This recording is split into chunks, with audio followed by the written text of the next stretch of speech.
दोस्तों, क्रिकेट के मैदान पर जब ओपनिंग पार्टनरशिप तगड़ी होती है तो स्कोरबोर्ड अपने आप रॉकेट बन जाता है।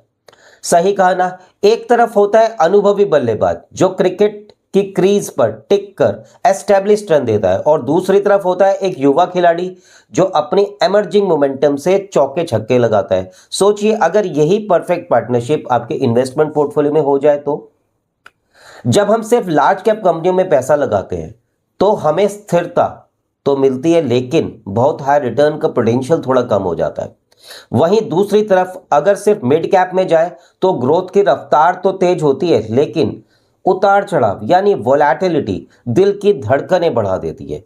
मार्केट कैप की लीडरशिप हर साल बदलती है, इसलिए किसी एक बास्केट में सारे अंडे रखना समझदारी नहीं है।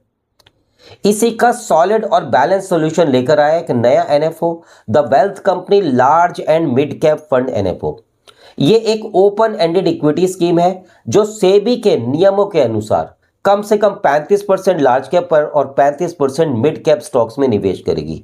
यानी आपको देश की टॉप 100 कंपनियों की मजबूती भी मिलेगी और 101 से 250 रैंक वाली कल की लीडर कंपनियों की ग्रोथ रफ्तार भी। डेटा की बात करें तो अप्रैल 2026 के एमफी डेटा के अनुसार लार्ज और मिड कैप मिलकर पूरे भारतीय शेयर बाजार का लगभग 80% मार्केट कैपिटलाइजेशन कवर करते हैं। इसका मतलब है कि आप भारत की आर्थिक ग्रोथ के सबसे मजबूत हिस्से के सीधे पार्टनर बन रहे हैं।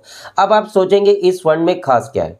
दोस्तों, द वेल्थ कंपनी का ये फंड सिर्फ रैंडम स्टॉक पिकिंग नहीं करता, इसका अपना एक अनूठा इन्वेस्टमेंट फनल है जिसे ये द सेफ्टी नेट कहते हैं।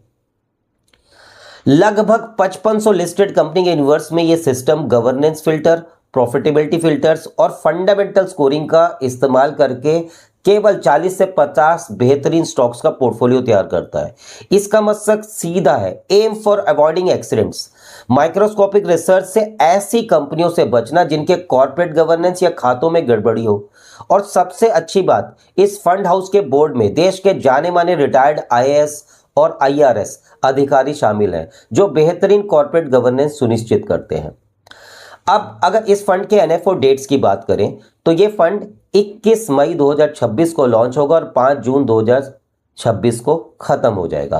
कौन लोग इस फंड के अंदर इन्वेस्टमेंट करें? ऐसे लोग जो 5 साल या 7 साल के लिए अपने टाइम होराइजन को मार्केट में इन्वेस्ट करना चाहते हैं, वो लोग इस फंड के अंदर अपने पोर्टफोलियो के बारे में सोच सकते हैं।